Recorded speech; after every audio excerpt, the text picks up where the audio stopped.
I'm Carol Cohn, and welcome to Purpose 360, the podcast that unlocks the power of purpose to ignite business and social impact. For those of you who know me, I am an inveterate shoe dog, and that means I've worked with a number of footwear companies throughout my career. Rockport, Reebok, Timberland. I just love the footwear business. And of course, I love shoes. Well, today we're going to talk to another footwear company, a newer footwear company that was founded in 2012, and that's Rothy's. And Rothy's has a very, very principled orientation to its core. It knits sustainability into its wonderful quality and durable footwear and handbags and other wardrobe essentials. At the core of Rothy's philosophy is a dedication to transforming eco-friendly materials into wardrobe essentials that not only look good, but feel good too. So let's get started.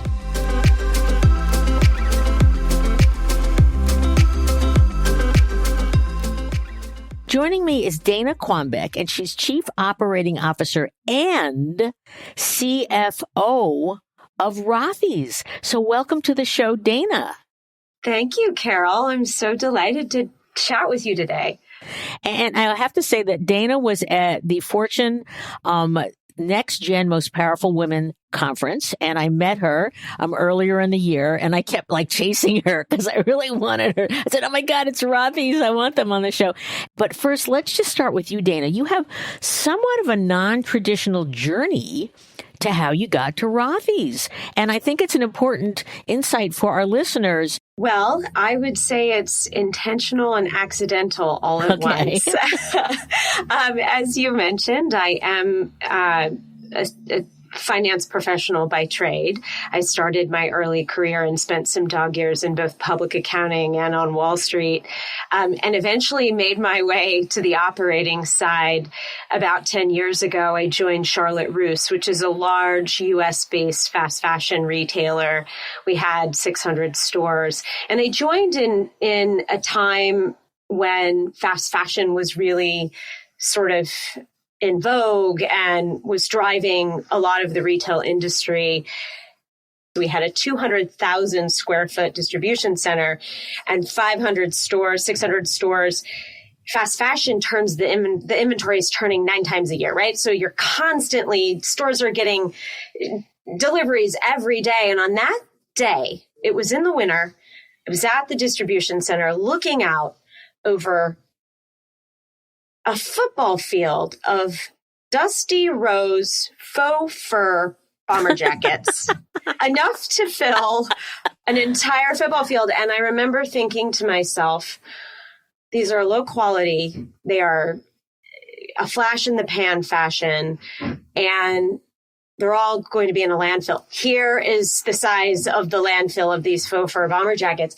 And I knew that my next step had to be at a sustainable company.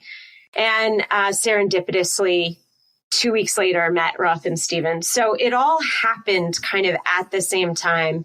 And here I am at a company that marries what I love with what I feel very empowered by, which is a sustainability aspect. That's wonderful to hear that kind of journey. And also, I love serendipity. Serendipity is really critical, listeners, for all of our careers. And you just need to be attuned to it. So for those of our listeners who are not avid consumers or customers of Rothy's, can you share just who is the company? What was its origin story? What do you do? Oh, it's such an interesting story. So back in 2012, our founders, two gentlemen, Roth Martin and Stephen Hawthorne Thwaite, they were friends, both of them in very different industries. Roth owned a gallery. Stephen was an investment banker, both kind of disenchanted with their careers. And they got together and decided to start a company. And they had lots of bad ideas. And I'm not even going to mention some of the bad ideas, but we like to laugh about it every once in a while. I think they were also very interested in the consumer and fashion space. And they were watching their wives at the time. This is back in 2012. Put on flats to go do school drop off, have some heels in their bag for dinner later, flip flops for yoga, have just shoes that were, very bespoke for activities throughout the day. And I think they saw an actual need of one shoe that could take you seamlessly, fashionably throughout whatever your day throws at you. So they started at it. Our customers are like you and me, Carol. They're on the go. They want to look great. They want to feel great. No compromise. Go seamlessly throughout your day. And Rothy's has a place in all of our closets. I love it. Oh my God. A place in all of our closets. And post-COVID, even more so. You don't know this, but I'm a shoe dog from my entire career. We worked with Rockport and Reebok and Gore-Tex and Thinsulate. And, I was in New England, so we did a ton of work in the footwear industry. And, I always look down, especially when I'm in an airport. I'm always doing consumer. And now everyone's got much more utilitarian but stylish, comfortable shoes. And so I would think that that's even accelerated your growth. It absolutely has. It's interesting. I was in the airport a couple weeks ago and I happened to be walking alongside a flight attendant and she looked down at my shoes. I was wearing the merino boot. It's got a tiny heel on it. And she said, "I love your shoes. Those look like you could walk in them all day." And I said, "Well, I've had them on since 5 a.m. in meetings and here I am." And she said, "Tell me about them. I'm on my feet all day." And that's the magic of Rothy's. It's the magic of what we've created. People bond over them. And so going back to our customer, we have an incredible customer community where people like you and I can bond over the product, and that's at the core of what we do. Beautifully designed, very comfortable, and I love the fact that we're going to talk about owning your own factory down the road in this conversation. But why are they so special? Because of their materials. And talk about the 3 pillars of your approach to sustainability, because that makes them that got me interested. Yeah, so sustainability was top of mind for Roth and Stephen when they set out to make the shoes, and really thinking about not committing to not putting new materials into landfill, right? So we have repurposed 177 million water bottles to date. Great. Good for you. Taken post-consumer waste and put them back into shoes that are durable, that are washable, that have, the makings of something that can live at the front of your closet, not just for one season, but for several seasons. So it's everything from the materials that we use to the manufacturing process. We knit to shape, which is very different from traditional shoemaking. Traditional shoemaking is the cut and sew approach. So imagine you're making sugar cookies and you roll out the sugar cookies with your rolling pin, and you cut it out with your cookie cutters, and there's leftovers, right? There's scraps or waste. Lots of left. Yeah. That is the shoe and bag industry. And our knitting process allows us to have, I usually carry it in my pocket. This tiny little starter thread is all of the waste that comes from making our shoe. Having the durability and washability is key. Absolutely, yes. Think about the shoes in your closet. Shoes are dirty, and when you're done with them, you can't give them to somebody. Nobody wants your old dirty shoes.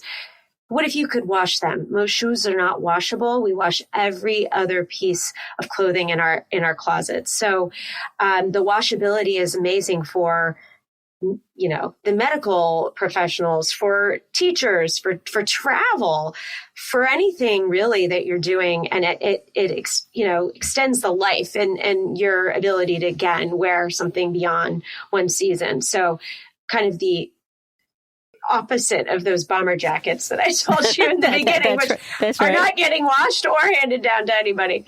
And you also have a foam sole that's made from an algae derivative. We do. We have an algae-based foam in our fit beds, and we also use renewable rubber in our outsoles. So, really thinking top to bottom about from the product manufacturing all the way to the customer's door. And sustainability is something that we think about holistically. It is in everything that we do. So it's not just using sustainable materials or having a sustainable manufacturing process. It is literally in the way we make decisions. For example, our packaging, instead of putting a cardboard box in a cardboard box for shipping, we use 100% recycled cardboard in a box sturdy enough to ship it to our customer's doorstep. We're very focused on a long, scalable brand and platform. Profitability is at the heart of that. And we are investing ahead of growth right now, but have always had sort of that mindset as we look at the future. And really, frankly, materials innovation is happening. So we use hemp, we use merino wool. We are looking at other things that, are really being developed now and trying to continue to push the envelope on the recycled conversation that's happening throughout fashion. So, and thank you for doing that. You have now you decided to have your own factory. Initially, you didn't. And so I'm just curious about what was the tipping point? We've got to have our own factory. And then you now have a zero waste factory. So what was your production journey like? Well, Roth and Stephen did like any uneducated footwear manufacturer would do, got on a plane, went to China and visited factories and saw the tremendous amount of waste in the industry. Came back and set up a small factory in Lewiston, Maine. Yeah, that's a big footwear capital. And we used to represent Timberland, so know up that. Yeah, that's right. Yeah. It's really the last place in the U.S. that teaches the craft, and found that it was incredibly hard to get the tooling that we needed to be able to get what we needed to do at scale. Fast forward to a couple years into it, ending up going back to China and not only having the craft there in mass, but also having the tooling and the support that we needed to get this to scale.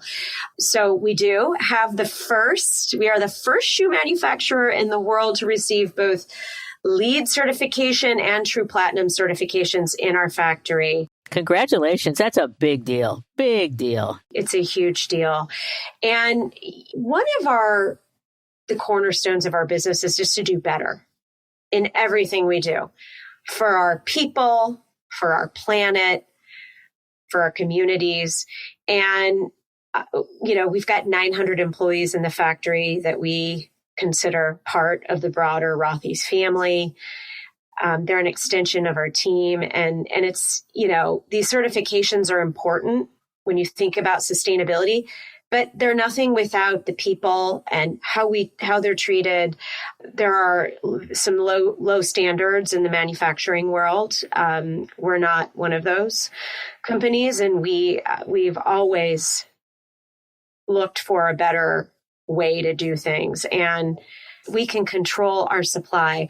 We're not overbuying. We're also not waiting in line when we need to chase product. It allows us to be closer to customer demand.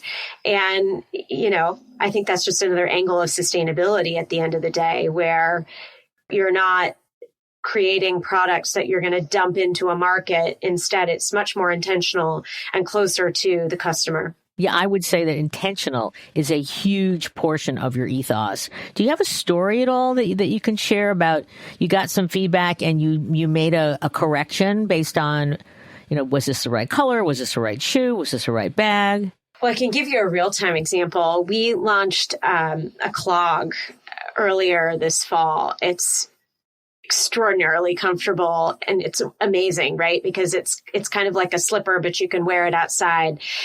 And it sold out immediately. So we needed to chase into it, right? Some merino in the factory. We just made new colors, got it on the water, and shipped it to our stores and to our distribution center so that we could get it back up in weeks, not months. So our lead time is favorable from that regard. Let's talk about, you have other programs. You have a recycling program for your customers. You also have your Rothy's for Good. So let's just talk about your programmatic work that goes beyond the brilliance of building the products. Rothy's recycling, the reason that's important is because to dismantle the shoe takes very little effort. Versus think about the shoes in your closet and the intricate ways that leather, it's not possible to pull it apart and do anything with it. So guess what? Go straight to a landfill. And so the recycling program, first of all, because of the durability of our shoes, we don't have an overabundance of leftover Rothy's that people are ready to recycle. But from time to time, there are those shoes that are so well loved. They come back to us. We have a recycling program in our stores where customers can come in and trade in a pair and buy a new pair. We just made our first circular bag. I don't know if you heard about it, but we took some post-manufacturing waste from other handbag manufacturers. And we pulled it together and we recycled it in a circular way and made some of our latest accessories launches out of that. It is a journey. It is step by step. I think that's another part of you're endearing me more and more to the brand. It's just such a real brand. There is a lot of fashion and footwear every year that goes to landfills. And there are a lot of plastic components that go to landfills. And we're trying to solve it all, but we're just one company. And I think it takes us all banding together as an industry to tackle these problems. Rothy's for Good is our arm that is really about starting a conversation and leading a conversation to end plastic pollution. We've transformed millions and millions and millions and millions of that plastic into our footwear, but there's billions more that we can't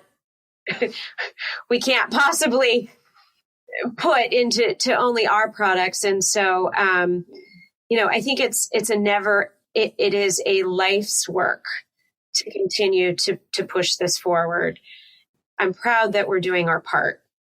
So talk a little bit about Give a Dime About Plastic, because you're getting involved in advocacy and legislation. And how are you doing? The Give a Dime About Plastics campaign centered around a bottle bill in New York City. New York is a phenomenal market for us. We have 3 stores in New York City and in an office in the Flatiron district. And the global plastics crisis is overwhelming, but we saw this bottle bill, and basically it's from the 1980s. Plastic, the recycling value of plastic in New York is 5 cents, and the bottle bill is pushing it to 10 cents to get more bottles out of landfills in New York State. Every year, 1 billion plastic bottles end up in New York landfills. And the bill proponents and the conversation we wanted to be a part of and lead was really about more common sense recycling, incentives, and at the end of the day, raising awareness about what we're doing to our environment and plastics that can be recycled in a different way and aren't. It's really core to our founding, and a social issue that is very congruent to the business that we run. So do you think that will get over the goal line, the 10 cent deposit? We are optimistic that it will. I know that it's still being considered, and we won't stop talking about the need for better recycling of plastic and less use of plastic, and more consideration being done at the state and local levels Let's turn to measurement and data. And I was pleasantly surprised that on your website, you talk about how do you calculate the amount of plastic that is in your thread in a shoe. You say that there's, that there's 11.4 bottles for the upper of a woman's size 7 shoe.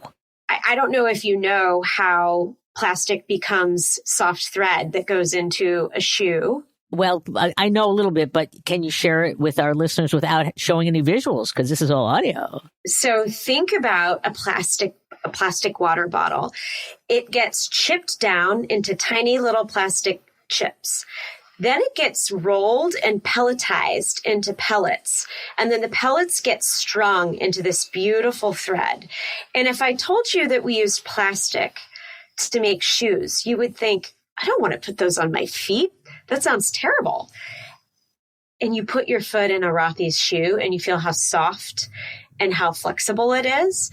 It's really incredible, the innovation that it took to get from, and companies do. We're not the only one using plastic in, thread in clothes, but it is a really important innovation, I think, for our industry to be able to use this going forward.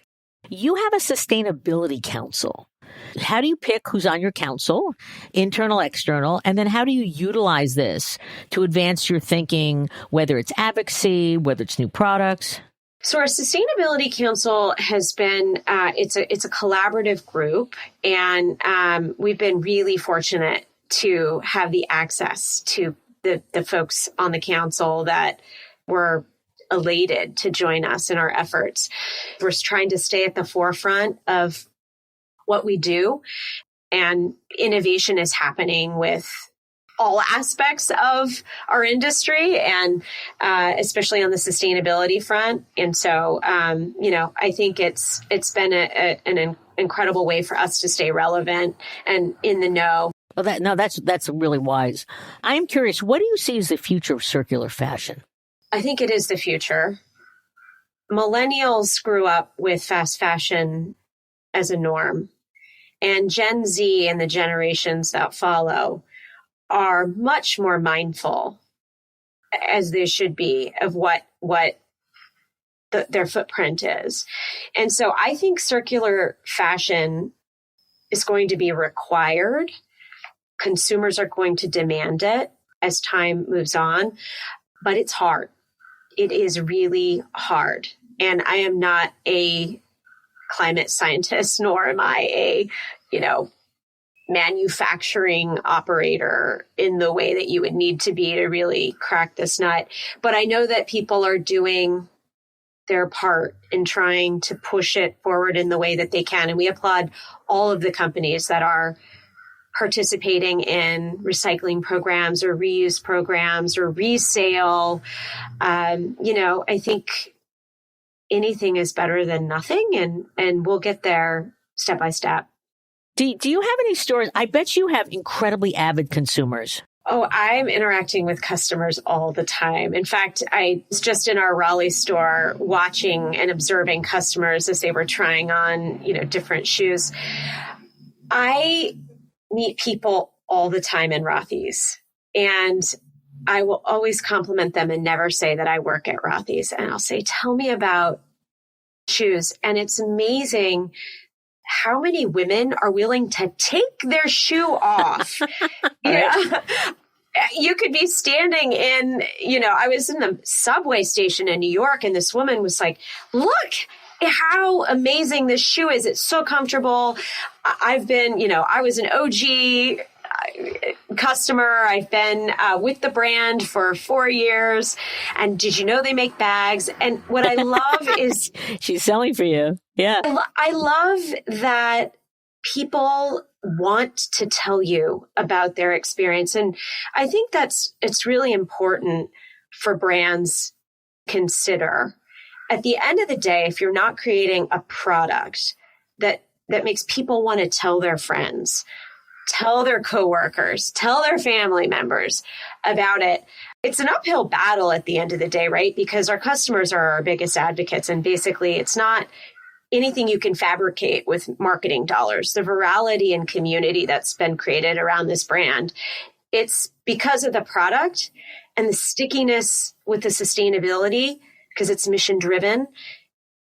It's the win-win combination that really that really is the magic. That's really fun. And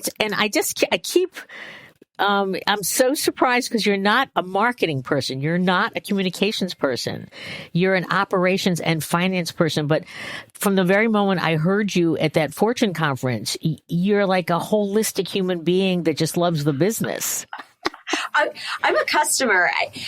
I learned really early on as an operator that, and especially at Charlotte Russe, you have to love the customer. You don't have to be the customer, but you've got to know your customer and love the customer. At Rothy's, it's amazing because I also am the customer and I can bring that passion with me. I would also say, though, as having a career in finance, and if any CFOs or financial people are listening, they'll understand what I mean. My job is really to translate what everybody does every day into numbers. So it's almost like I'm just a translator. I'm translating the strategies and I'm putting them into numbers, and I'm taking the numbers and I'm translating them back. And so I have a unique vantage point where I get to see everything and I get to see it all come together. It's fascinating. In closing, I'd love for you to share with any company that is either considering their early stage and they want to put sustainability at the center, or they are on their journey, they're 100 million, 200 million, whatever, but they want to do a lot better and they want to have it integrated. So any sort of, recommendations, and it could be to a CMO, a CCO, chief strategy officer, CFO, or the CEO. Lots of C-suites there.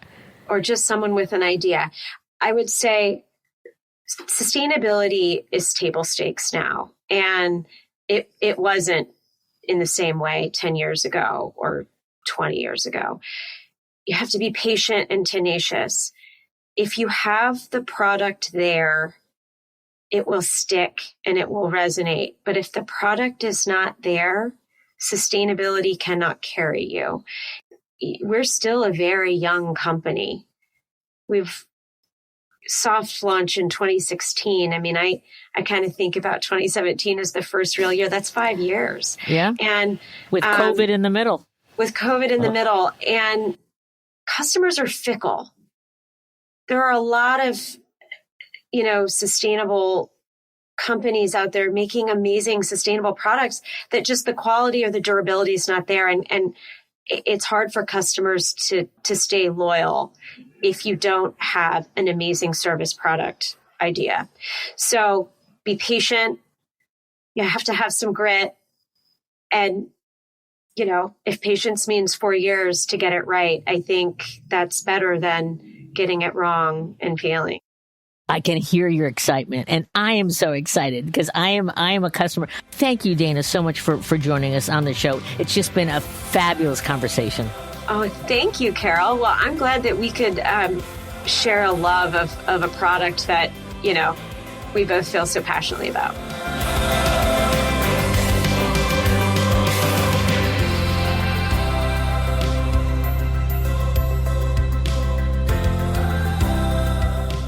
This podcast was brought to you by some amazing people, and I'd love to thank them.